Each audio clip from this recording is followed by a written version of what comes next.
তো hello guys, good evening সবাইকে। As well as আমি প্রত্যেক দিনের মতো তোমাদেরকে যেরকম আপডেট দিই তোমাদের প্রত্যেকটা ক্লাসের, আজকেও সেরকম চলে এসেছি। এবং আজকে যেই টপিকটা আমি কভার আপ করবো সেটা হচ্ছে ক্যামেরা ট্র্যাক, যেটা আমি আগের ক্লাসে দেখিয়েছি, ঠিক আছে?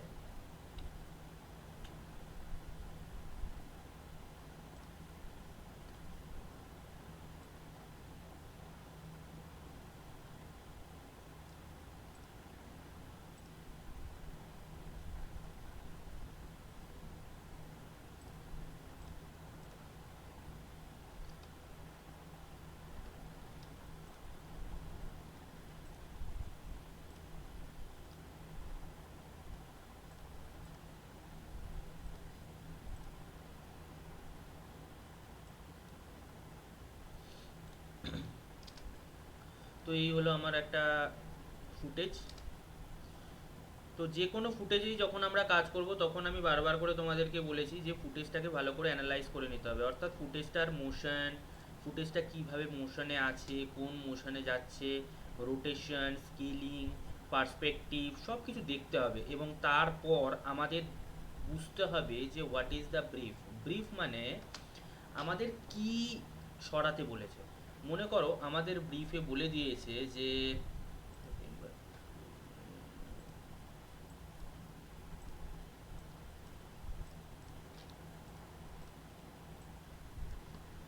পার্টিকুলার এই যে এরিয়াটা আছে,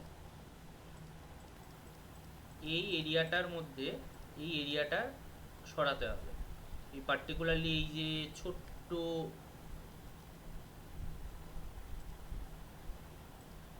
বক্সটা আছে, এই বক্সটা সরাতে হবে। সরাতে হবে ইন দ্য সেন্স এর উপর অন্য একটা সলিড বসবে। তো তখন আমরা কি করব?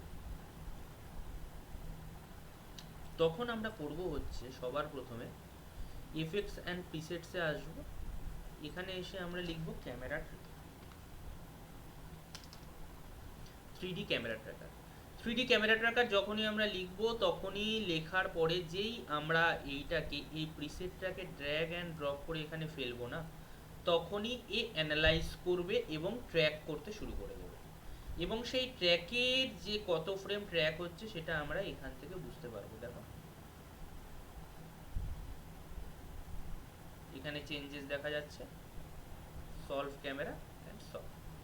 তো এই যে পয়েন্টগুলো আমার বেরোলো, এই পয়েন্টগুলোকে আমরা কি বলছি? এই পয়েন্টগুলোকে আমরা বলছি ট্র্যাক পয়েন্ট।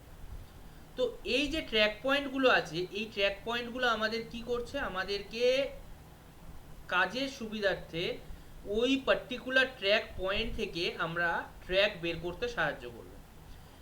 এক বা একাধিক বা সিঙ্গেল বা মাল্টিপল ট্র্যাক পয়েন্ট নিয়ে আমরা একটা ট্র্যাক বের করতে পারি।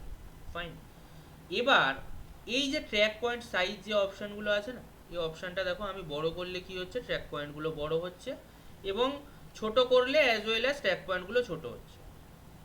তো এইখানে আমি এখন কি করব? আমি পার্টিকুলার 4টে ট্র্যাক পয়েন্ট নেব।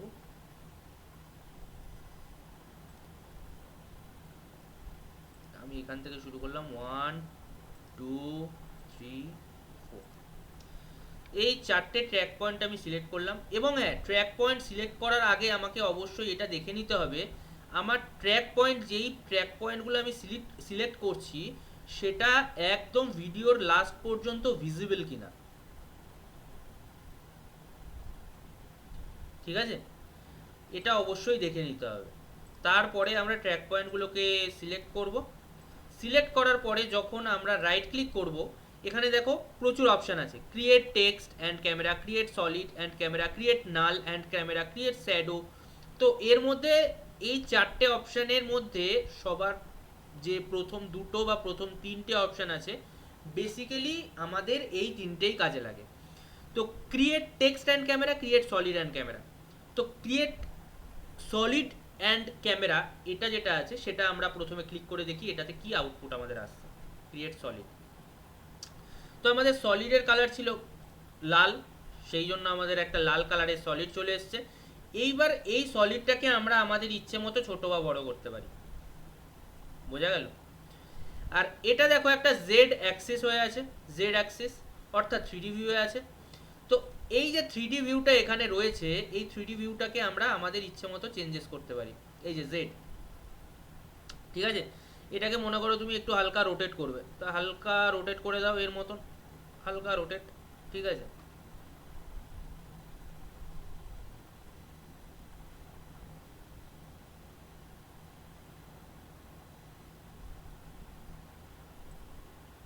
এরকম করে এটাকে মুভমেন্টও করা যাবে।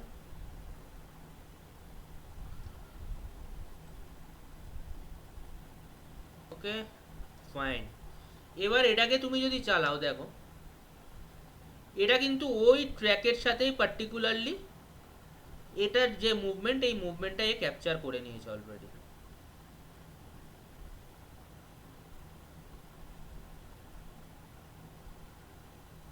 তো এই সবুজটাকে যদি মনে করো যে তুমি পুরোটাই কভার আপ করবে, দেন এটাকে একটু বড় করে দাও লাইক দিস, তো পুরোটা ক্যাপচার করে নেবে। এর মধ্যে যদি আরেকটু রিয়েলিস্টিক তুমি দেখতে চাও, তাহলে এর মধ্যে হালকা মোশন ব্লার যেটা আছে, মোশন ব্লার দিয়ে দাও, দেন দেখো আরেকটু রিয়েলিস্টিক তুমি দেখতে পাবে।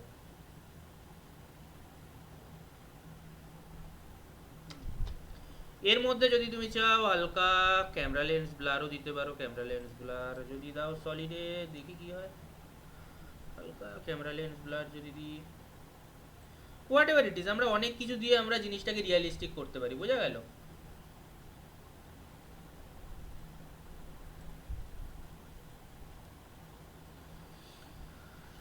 তো এই হচ্ছে ক্যামেরা লেন্সের ফান্ডা।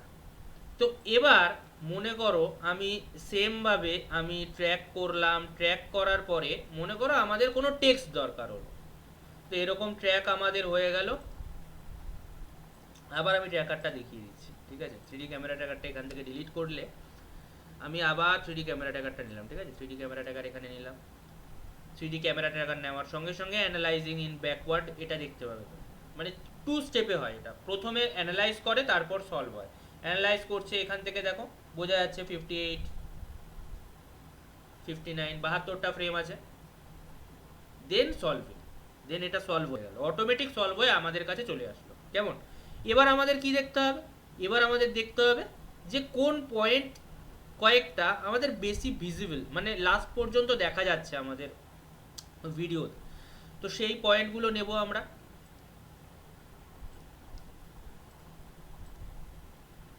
না আমি আগের বার এটা দিয়ে দেখিয়েছিলাম। এবার কি করলাম, চারটেতে সিলেক্ট করলাম, সিলেক্ট করার পরে আমি create text to camera, create text to camera করলে দেখো কি হয়, এখানে একটা পার্টিকুলারলি একটা টেক্সট চলে আসলো। তো এই টেক্সটের জায়গায় আমি টেক্সটটাকে যেরকম ইচ্ছে আমি মুভমেন্ট করতে পারি টেক্সটটাকে রেখে, ঠিক আছে।